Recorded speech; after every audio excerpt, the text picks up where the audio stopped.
Nako, ako yatang naputokan nitong bagong taon eh. Abay, pumutok ba naman ang presyo ng LRT, MRT, SLEX, NLEX, kuryente at ng mga bilihin?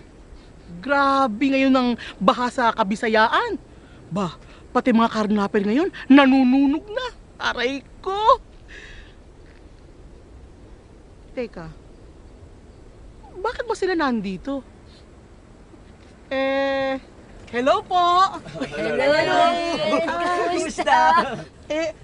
Anong ginagawa niyo dito sa waiting shed? Ano ba meron? Sabi kasi, dito dadaan. Ang alin? Yung kotse! Alin kotse?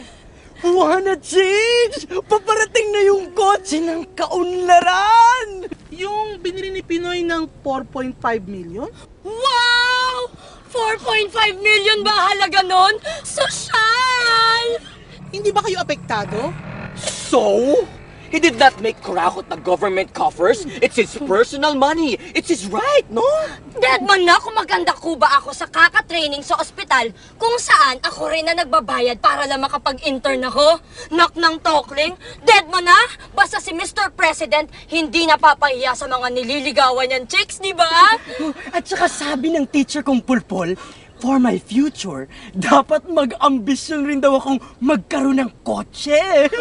Akala ko ba wala kang pamasahe papuntang school? Wala na nga. Kaya nga sasali ako sa mga game shows ni Wheeling Willie. Balita ko, namibigay nga siya ng mga kotse doon eh. Ang bihira naman, oh. Hindi ba siya marunong makiramay? Hindi. Sabi naman daw niya, ginawa niya yun para matanggal ang stress. Nakaka-stress naman talaga magpatakbo ng gobyerno. Ano na ba nagawa ng gobyerno niya? Uy, kayo naman! Intindihin niyo naman! Nakaka-stress nga naman yung wala ka pang nagagawa. Sa dami ng kailangang gawin, di ba?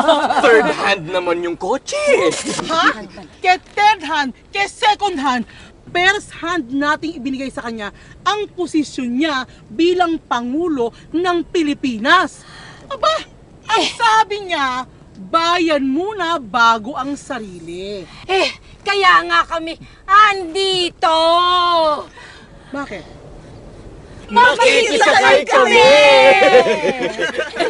Bilis daw yun at matulin. Ibig sabihin, pwede kaming dalhin sa mataas na lugar para hindi kami bahain. At since kulang na naman yung pamasahe ko, makikiangkas na lang ako papuntang school. Ako, kahit sabit pwede, kahit sa bubong. Saan ba ang punta mo? Aba, ewan. Hindi ko na nga alam kung saan ako dadalhin ng linsyak na gobyernong ito eh. Basta join. Tapos, makikisakay pa rin kayo? Kung sumabay ako sa kanya, at least kung nasan siya, nandun ako. Correct! Diba pangako ng lahat ng mga yan nung eleksyon, walang iwanan. Tayo ang boss. Tama, tayo ang boss. Ng tuwid na daan. Parang ganito. Highway, tuwid ang daan. Sigurado ba kayo na paaangkasin niya tayo? Sigurado! Nangako siya! Pero pribadong sasakyan niya ho yun. Bet ganon? Inuna niya ang pribadong buhay niya bago ang lingkod bayan. Simple living. RA 6713 Section 4H. Simple living. Public officials and employees and their families shall lead modest lives appropriate to their positions and income. They shall not indulge in extravagant or ostentatious display of wealth in any form. What's the problem? Imelda's got shoes? Kaya niya yun. Arab loves Petrus wine. Kaya rin niya yun. GMA paid for a fantabulous dinner at Le Cirque in New York. Kaya rin niya yun. Pinoy bought a Porsche. Kasi kaya niya yun. Ang akala ko ba, naiiba siya. Ay! Sir President! Bigyan niyo ako ng trabaho! Sa bahay!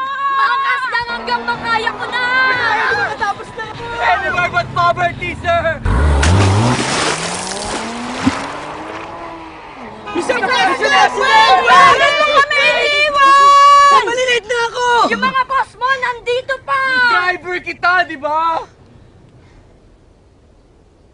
Mga boss!